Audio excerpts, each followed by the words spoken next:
Birayaan iyyeettidha naan jette ani iyyeettidha nan ajjeesisini booniin kan lubbuu ishii darbe sababa mucaa kanaati maali jennaan dheengadda wallolanii jiru wallolanii uffata ishee fudhattee manaa ba'uuf turtee inni manatti hin deebine deemee ala bulee saarii faana kaaffee turanii viidiyoo waraabamee itti ergamee jira isheetti naan jette uummatattan himaa ragaa qabatamaa naa kennii jennaan isa kanan beekaa naan jette. Qaamni bilbila boon irratti viidiyoo ergame sun nu baasu eenyudha? Borus kan biraa akkatti itti fufa. Iftaanis kan biraa akkatti itti fufa. Qananii addunyaa argitanii bara 2017. Yemmuu hin qabu. Abbaan barbaade fannisuu dandeessi. Gaa'ela godhateera. Mallatteesseera. Mucayyoo kana wajjin hin jira. Kana dhiisee bakka biraa hin deema taanaan itti gaafatamummaan fudhatu mucaa kana qofadha.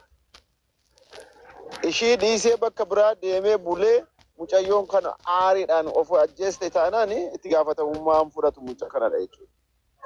Kanaafuu jala murtanii kana maatiin qabdu, hawaasa qabdu, nama jaalattu hin qabdu, namni biraa namni ishiidhaaf bakka bu'u hin jiru yoo ta'e hawaasummaa kana keessa hawaasummaa keessatti namoonni qindaa'ee himata banee kana qorachiisuun nurra jira jechuudha.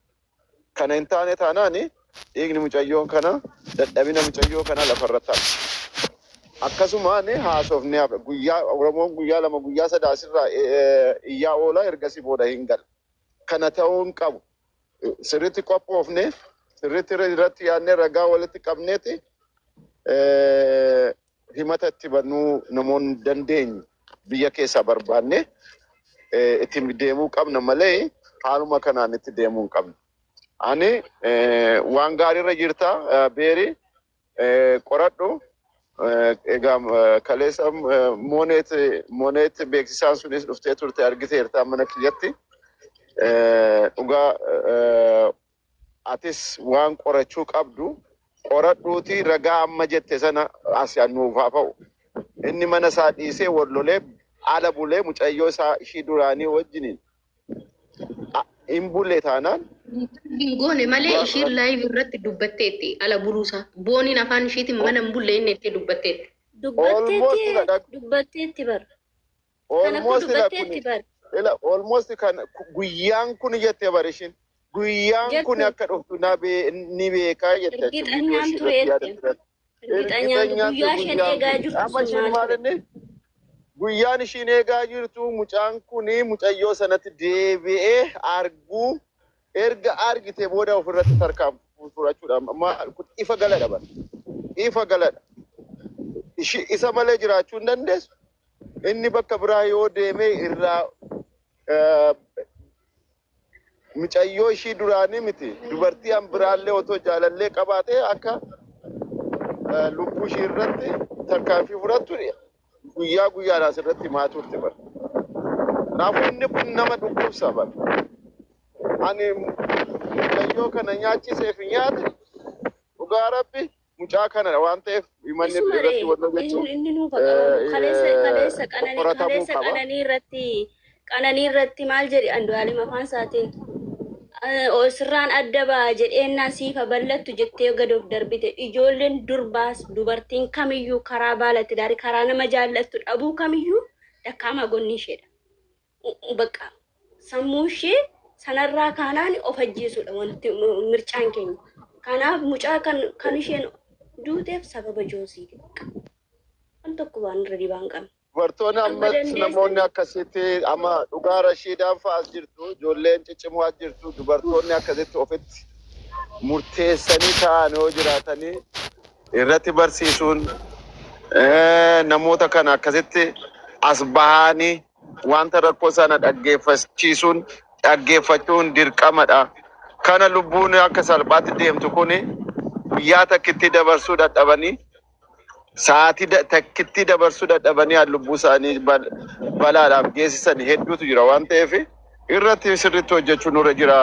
Duubatti deebuu hin qabdani namoonni ciccimoo asirra jirtan hawaasummaa kana keessatti gahee qabdan duubatti deebuu keessanidha. Kashlaphee fi wannoon asirratti baay'achuu ishiitidha ijoollee keenyaan nyaachisaa jirtan. Kanaafuu yoo dandeenye kashlaphee kana sirraa baasne ijoollee keenya gorsaa gara hawaasa gaarii uumuu irratti hojjechuu nurra jira malee jaalalaan ijoolleen saamamaa jirtu argaa jirtu. Jaalalaan ama namni kun chokkoleetii guyyaa guyyaadhaan galgala fidee makiinaa nyaate ergasii booda mucayyoo kana nyaachise jechuudha. Baay'ee nama dhukkuba. Irraa fuudhamee maatii ishiitti galii ta'uu qaba. Qabeenyi isaa harka jiru irraa fuudhamee harmeen ishii lubbuun jirti obboleeyyan isaan dhaaluu qaban. Ani dhugaa rabbi xabaqa barbaachisnaan nama ana jedhee akka dhuunfaa kiyyaatti nan dhaabaaf. Kana duwwaa miti akka amma danda'ametti sagalee taaneefi ijoolleen kun lamaan akka isaan qoratame yoo seerri jiraate. Saariinis seera maaltu jira biyya keenya illee kan odoo seerri jiraate bara akkuma ishee waa taateen viidiyoo inni laayik godhe feesbuuk irratti ganama poosti godhe ani ganama argee kalee sandoo hiriyaati yannaa erga jechuun oduma laaluun rafe malee ganama ka'ee iskiriishoot godhe. Ani ganama kan arginu. Bakka silazii maal jenna. Bare lubbuu isiit irratti murteessuun isinis ifin ajjeesaa jettii jee hogguu isaan lameen jidduu deeme gatii lubbuun mucayyoo tanaa ittiin mul'atini.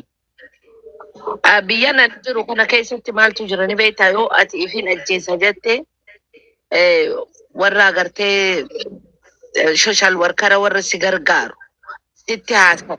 Wanna akkana akkasitti buune gartee irraa si fageessu takkaatu jira. Nuti dubartiin teenya waan akkanaa ni qabnaayidha. Biree nama booyu ofirraa miitu godhe yookiin ammoo booda baanti si godha, okay? Adabadhaa maal boochan amma? Maal boochan? Ashaanguliitii boo'ichaan ergina Piliis Oromoo.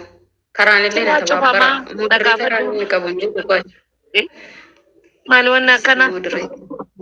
Kuni jaalalaa miti bar. Tiktaaka isiidhaarraa balleessuudha malee. Haa ta'u laal biree maaltu jira sitti fakkaata? Inni akkamitti jiraachuu ture akkuma nama ijoollee ogguu harkite cufaa waan inni fadhu harka keessuu takkatti taa'uu ture. Waan gaarii isii biraa fudhataa. Isii irratti bashannanaa. Taanis dhaqee kunuunsa isirraa illee fudhata. Yakkamaa ta'uun isaa gaafii hin qabu maaliif ifi jee. Tunis yoon biraa deemen hin boo'ee fi najjeesatti tunillee ati hoo akkam taataa jeen nama gaafata. Akka namni ta'u abbaatu beeka. Hagam takkaan nama kana dhukkubsu jira jee ittiin dhagaamne. Ani karaa takkatti luucca'ee jiraachuun fedha. Dhiifamaa na jecha takkalleen keessanillee ni fin ajjeestanii naman ani irra jaaladhu biran ta'a jee akka murtii hin muranne asirraa illee galii qaba gurbaan. Lamaan kana jidduutti if kunuunsaa jiraachuu jiru. An akkasitu natti mul'ata gaa akka nama tokkootti jecha. Otuu isiin bakka anatu isii mohayettee mucayyoon tuni waan dandeessu waan ifi olii goote. Korkorreessaa jidduu tana lameenitti akka nama fiigicha wal dabru dubartiin gatii akkanaa ifi godhuun nama gaddisiisa dhugaa. Nama gaddisiisa. Itti fufaa dubbadhaa.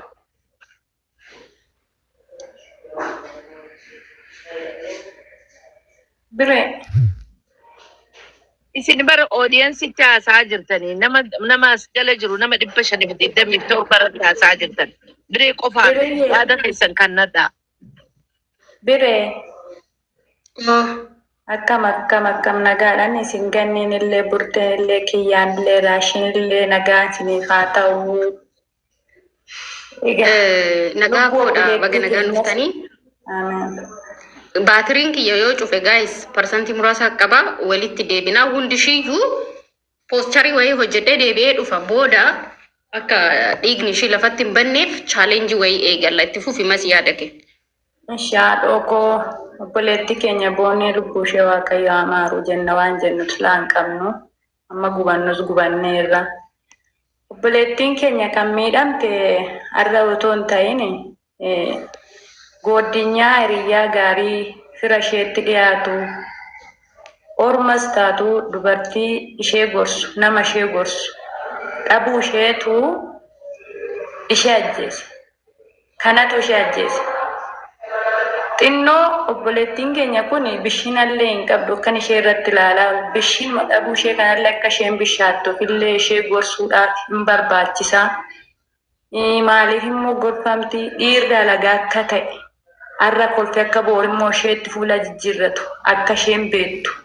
Kanaaf yeroo hundumaa algaa baalgaa miti bu'aa bahiin qabaa beekii jira jedhee namni ishee gorsu dudduuba ishee osoo jiraate ta'eeti.